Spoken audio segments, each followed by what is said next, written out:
Cards that you're going to want to have for the next format.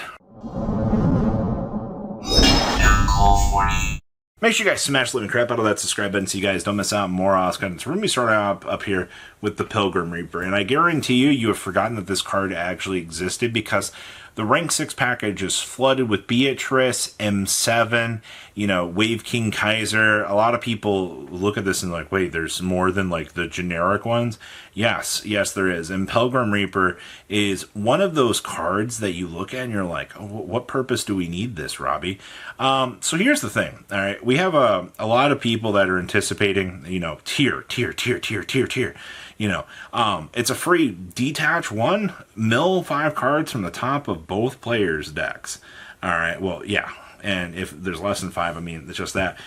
You wanted to play the Fiendsmith package in tier to justify a reason for this. Well, this opens back up those doors for you so that you can revisit good old tier elements out here as a potential mill package. 5 cards is not something to laugh at. Actually, the power for that is actually the reason why I'm making this video for upcoming tech choices and things that you want to look at and go, this is really, really cool. You look at a lot of the meta, a lot of the tech choices, and a lot of the things that people want to explore and go, hey, this is fun. Yes, that's the game in general. You want to have fun options available. You want to have, the different things running around in the course of the meta so that you can test out these ideas and go, all right, well, that's pretty good. That's why I want to see Pilgrim Reaper out here doing the thing. It's the 4th best option available to you in the rank 6 package department for a mill 5 to open up some crazy doors. And a lot of people are not expecting to see Reaper do its thing. Now, with the Horus package and the anticipated, I know, right? The Horus package has been every, I would say, mid-competitive player, mid-casual, the intermediate player out here, they've looked at the Horus package for so long. And they're like, about frickin' time. We can finally get these cards. We can finally have this. If the Horus package is not on your shopping list of things, you are going to miss out on an entire world of really cool ideas that you can do. You can play the Horus package. Let's go down the list here. You can splash it in Lightsworn because Minerva's a rank 8, so you're able to tech through that. You can actually play the Horus package in the Light and Darkness Dragon control deck. That was a lot of fun. If you're playing or you want to play tier, I know we're so many eras off from tier being relevant today, that you can have the Horus package be splashable in there. All right. Any of these pile combo decks that you look at out here, one Mseti discard, get you to the King Sarcophagus, which starts putting these free friends on the field for you to be able to have that line of recursion up and running. The Horus package is not only just free extenders, but it allows your deck to go, well, you screwed up my main game plan out here. Now we can kind of shift gears. Now we can go down this other line. Or if you just need to facilitate extra monsters on the field to do things. Also, once again, I think the Horus package breeds some of the coolest deck building that you can actually have in the intermediate department to do things. Also, you know what? If you don't like the Horus package, it's fine. It's not for everybody, but this is something that I think once the tins come out, you want to have for those tech choice slots. All right, the Horus package is so cool.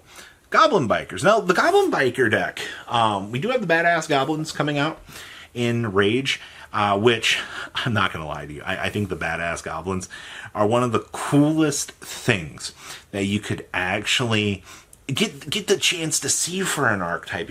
You want these archetypes to be able to have some really, really cool, they're probably going to actually call the Badass Goblins the really awesome Goblins, or the absolutely unstoppable Goblins. It's going to be something really, really stupid out here. But the Goblin Bikers, in terms of your rank 3 packages, being able to toss this on into the Phantom Knight stuff, yeah, we still have some very dedicated Phantom Knight players out here. You might not believe that, but you're like, hey, it's just another rank 3 package that you can incorporate on into this, pile, and suddenly, hey, we have all of these ideas actually working. Most of the Goblin Biker stuff is literally nothing, and I mean that. That's cool to me. Cheap options are always going to be good, especially like I mentioned on the Horus stuff here.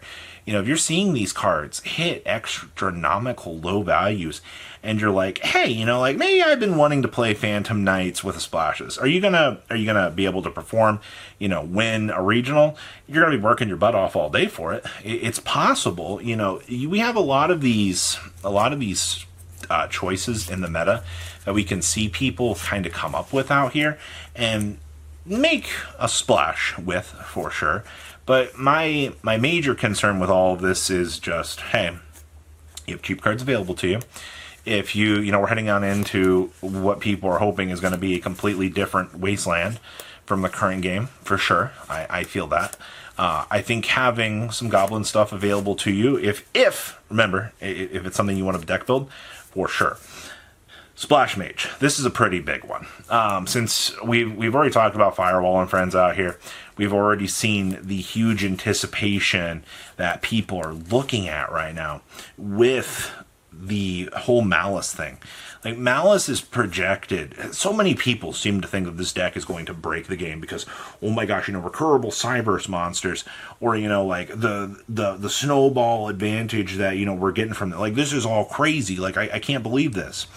I can't believe Konami would print an archetype, that's doing this stuff. Yeah, I get it. I get when, we're just like, oh, okay, like, I don't know what we can do. Sure. All right. Who's to say what's to come? But everything, looking at this card right now, just a free revive. And of course, it does lock in the Cyberse, which is kind of like my biggest sad moment out here of all of this. But it's a free stepping stone. It's, hey, 2 monsters, gets the other back. If both those Cyberse comes back with it, well, hey, congratulations. Mission accomplished. You've got 5 bodies on the field. We can go ahead and combo up and make something else. Yeah, you can. But the Splash Mage is there to make the Cyberse combo lines that you're doing with this a lot friendlier.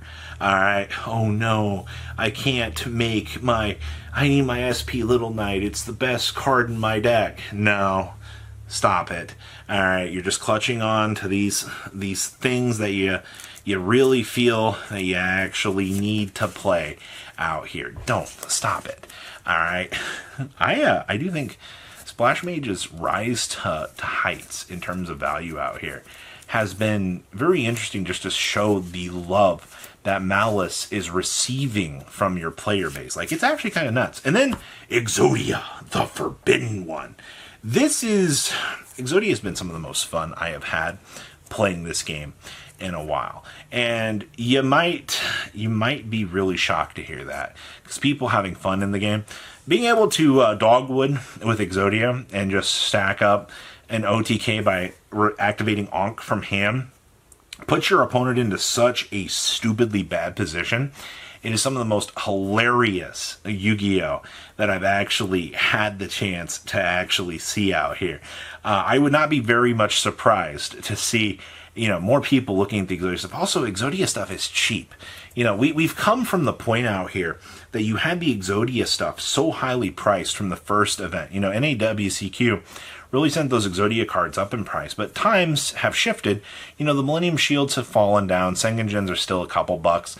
Ankhs are like 5s, but you've seen that return of value back down into the ground where you can have, the fun deck and be able to actually play it right now. I personally, that's fine.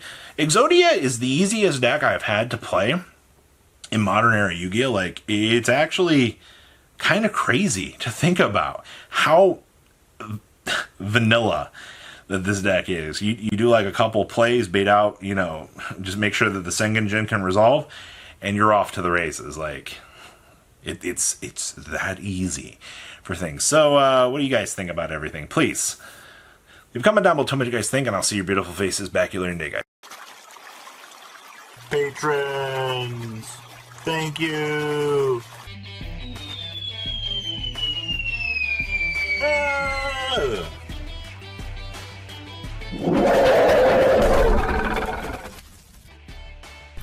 Thank you so much for watching. Check out these other videos.